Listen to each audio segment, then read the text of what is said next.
Baik, Assalamualaikum warahmatullahi wabarakatuh. Perkenalkan, nama saya Muhammad Hudri Perdana Iqbal dengan NIM H0712111042 dari Prodi Sistem Informasi Fakultas Matematika dan Ilmu Pengetahuan Alam Universitas Hasanuddin tahun 2021. Di sini saya akan memenuhi tugas mata kuliah pengantar sistem informasi. Saya akan memaparkan materi mengenai yang pertama adalah keunggulan kompetitif dan strategis. Sistem informasi adalah suatu sistem virtual data. Mereka mencerminkan sistem fisik dari sebuah perusahaan. Sistem informasi dapat digunakan untuk memberikan keunggulan kompetitif kepada perusahaan. Seiring dengan perusahaan memenuhi kebutuhan produk dan jasa para pelanggannya, perusahaan tersebut akan berusaha untuk mendapatkan keunggulan di atas para pesaingnya. Mereka mendapat keunggulan ini dengan memberikan produk dan jasa pada harga yang lebih rendah, memberikan produk dengan jasa dan dengan kualitas yang lebih tinggi, dan memenuhi kebutuhan khusus dari segmen-segmen pasar tertentu. Dalam bidang sistem informasi, keunggulan kompetitif mengacu pada penggunaan informasi untuk mendapatkan pengungkitan di dalam pasar. Ingat bahwa manajer perusahaan menggunakan sumber daya virtual sekaligus juga fisik dalam memenuhi tujuan-tujuan strategi perusahaan. Pandangan secara luas atas keunggulan kompetitif menyadari adanya organisasi-organisasi yang bersaing dengan perusahaan sekaligus juga profesional dan staf di negara-negara lain yang bersaing memperebutkan pekerjaan dengan karyawan perusahaan. Perusahaan multinasional seringkali mengontrakkan pekerjaan outsource ke organisasi-organisasi lain agar dapat mencapai suatu keunggulan ekonomi. Keunggulan dapat direalisasikan dalam hal mendapatkan keunggulan strategis, taktis, maupun operasional. Pada tingkat manajerial yang tertinggi adalah tingkat perencanaan strategis. Sistem informasi dapat digunakan untuk mengubah arah sebuah perusahaan dapat mendapatkan keunggulan strategisnya. Pada tingkat kendali manajemen, manajer dapat memberikan spesifikasi mengenai bagaimana rencana strategis akan diimplementasikan sehingga menciptakan suatu keunggulan taktis. Pada tingkat kendali operasional, manajer dapat menggunakan teknologi informasi dan berbagai pengumpulan data dan penciptaan informasi yang akan memastikan efisiensi operasi sehingga mencapai keunggulan operasional. Keunggulan strategis adalah keunggulan yang memiliki dampak fundamental yang membentuk operasi perusahaan. Sistem informasi dapat digunakan untuk mencapai keunggulan strategis. Manajer pada tingkat perencanaan strategis dapat meraih keunggulan strategis dengan menggunakan sistem informasi untuk membedakan perusahaannya dan para pesaing. Tingkat strategis akan menentukan arah dan tujuan perusahaan. Namun, tetap masih terdapat kebutuhan akan suatu rencana yang dapat mencapai suatu strategis yang menyadari arti penting dari keamanan. Nah, selanjutnya pentingnya sistem informasi bagi organisasi dan masyarakat. Pertama, hemat biaya. Bagaimana bisa menggunakan sistem informasi dikatakan hemat biaya?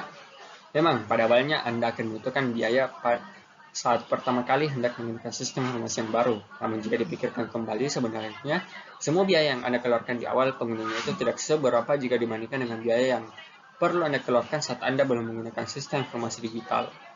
Saat semua data dikelola secara manual, maka Anda harus menggunakan biaya tenaga kerja yang akan mengelolanya, belum lagi alat tulis kantor, seperti kertas dan tinta yang harus dikeluarkan. Namun dengan sistem informasi digital, berupa aplikasi atau software yang digunakan, maka Anda bisa lebih hemat dan memangkas semua kebutuhan biaya tersebut dalam jangka waktu yang panjang.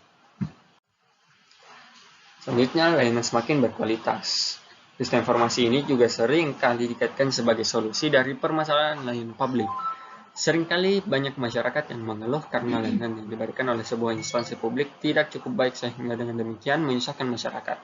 Nah, dengan adanya sistem informasi berbasis internet atau digital yang bisa diakses secara online, maka tentunya akan membuat pelayanan publik itu diperbarui menjadi lebih baik lagi, sehingga dengan demikian proses pelayanan publik bisa berjalan dengan lebih cepat dan tidak membuat masyarakat mengantri terlalu lama.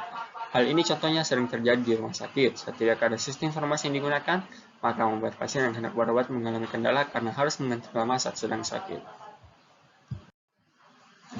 Selanjutnya adalah daya saing lebih baik. Dengan adanya sistem informasi yang baik di dalam sebuah organisasi, maka tentunya bisa menambah nilai atau daya saing sebuah organisasi menjadi lebih baik. Karena dengan adanya sistem informasi yang digunakan itu, maka kualitas layanan yang bertambah baik serta proses pengambilan keputusan yang lebih cepat menjadi keunggulan utama, membuat organisasi Anda menjadi lebih terdepan dibandingkan dengan yang lain. Selanjutnya adalah manajemen sumber daya informasi. Sumber daya informasi menjadi salah satu peran penting dalam perkembangan teknologi informasi. Namun apakah sumber daya informasi hanya dibiarkan begitu saja? Itu tidak. Harus dilakukan cara agar dapat mengelola SDI yang ada. Sistem informasi pun harus secara terintegrasi dengan baik agar pengguna dapat menggunakan sistem informasi secara maksimal. Manajemen sumber daya informasi menjadi salah satu solusi yang dapat diberikan. Manajemen sumber daya informasi adalah praktik manajemen, planning, organizing, leading, directing, dan controlling yang dilaksanakan dalam rangka mengoptimalkan pemanfaatan sumber daya informasi secara efektif dan efisien agar perusahaan yang bersangkutan mampu mewujudkan strateginya dan mempertahankan keunggulan daya saing. Meskipun seorang pemakai individu dapat mempraktikkan IRM, pendekatan paling efektif bagi perusahaan adalah mengembangkan rencana formal yang harus diikuti setiap orang agar perusahaan sepenuhnya dapat mencapai IRM pada adanya serangkaian kondisi tertentu. Kondisi-kondisi tersebut meliputi yaitu menyadari bahwa keunggulan kompetitif akan tercapai melalui sumber daya informasi yang unggul. Melalui penggunaan sumber daya informasi akan mencapai keunggulan kompetitif atas pesaingnya.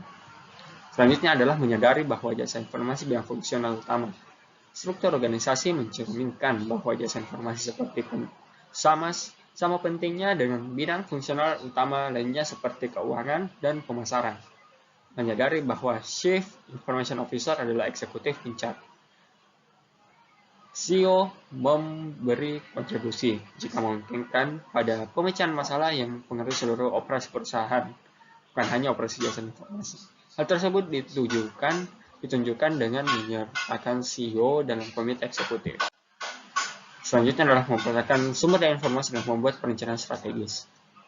Para eksekutif yang terlibat dalam perencanaan strategis perusahaan, mereka memperhatikan sumber daya informasi yang dibutuhkan untuk mencapai tujuan strategis. Rencana strategis formal untuk sumber daya informasi. Terdapat rencana formal untuk memperoleh dan mengelola sumber daya informasi. Sumber daya tersebut harus mencakup yang berada pada area pemakai maupun jasa informasi. Baik, mungkin cukup sekian pemaparan materi dari saya. Dewi dan kurangnya mohon maafkan. Assalamualaikum warahmatullahi wabarakatuh.